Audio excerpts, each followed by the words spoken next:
Chapter 4. The Incident in the Attic. The next few weeks were happy ones at Thornfield Hall. There was music and dancing.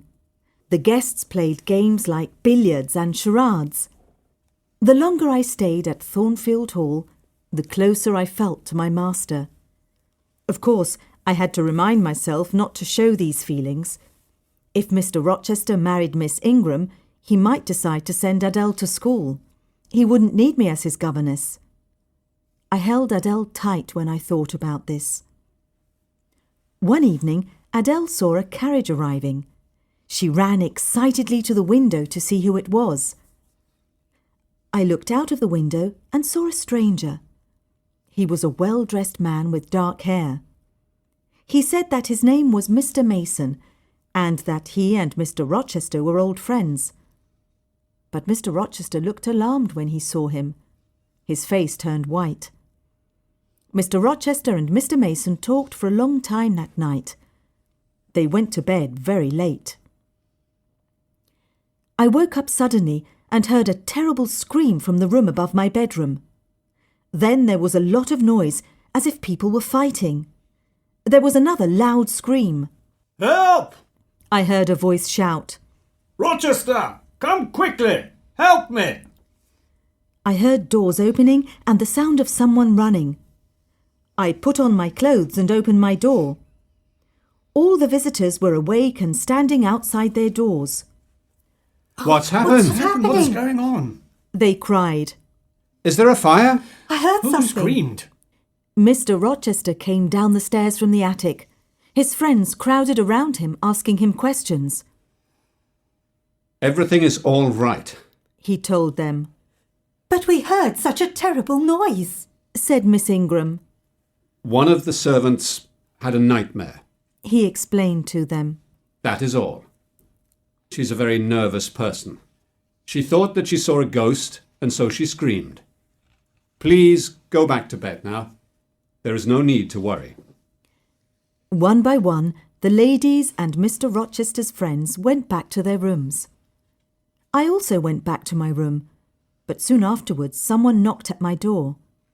I opened it and saw Mr. Rochester. Jane, can you come with me? He asked. I knew from his voice that something was very wrong. Yes, of course, I said, and I followed him down the corridor and up the stairs to the attic. He unlocked the door of the attic and we entered the room. Wait here. He said. I stayed outside the door of another room while he unlocked it and went inside. Then from behind this door I heard a terrible sound.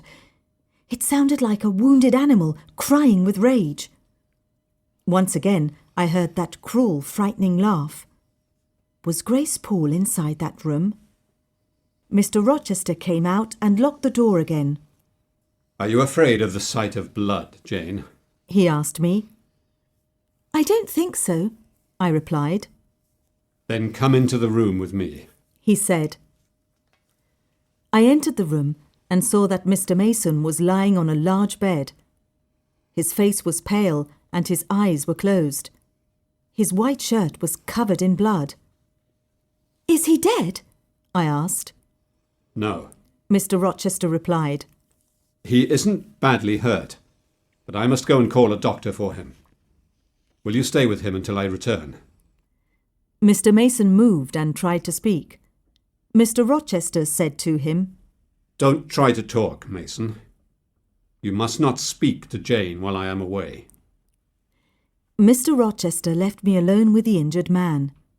He was away for a long time, and I was very frightened. Grace Poole was in the next room, and at any moment she might come in and try to hurt Mr. Mason or me. After a very long time, Mr. Rochester came back with the doctor. Mr. Rochester said to me, Thank you for your help, Jane. Mason is now going to leave Thornfield Hall. The doctor will take him away and care for him in a safe place. I helped Mr. Rochester and the doctor to get Mr. Mason down the stairs and out of the house. Take care of him, Doctor, said Mr. Rochester. Soon he will be well enough to go back to the West Indies. But before he got into the carriage, Mr. Mason said something very strange. Look after her, Rochester. Promise to look after her. Yes, Said Mr. Rochester, and his face was very sad. I will always look after her. I wanted to go back to the house and to my bed, but Mr. Rochester put his hand on my arm. Don't go yet. He said. Walk with me for a while. We walked together in the garden. What a night that was. Mr. Rochester said. Were you afraid, Jane? Yes, I was, I replied. While I waited for you in the attic, I heard something in the next room.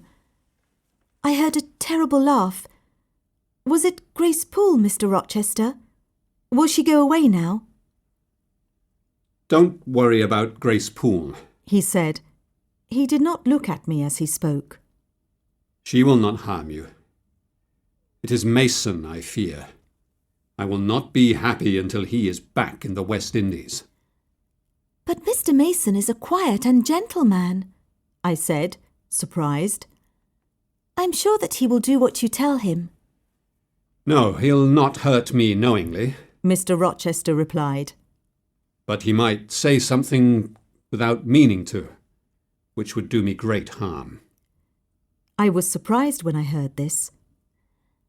Then you must tell him to be careful about what he says, I said. Mr. Rochester turned to look at me. He smiled softly. There was both a tenderness and a sadness in his eyes that I could not explain. It is not that simple, Jane, he said. I wish it was. We returned to the house together in silence.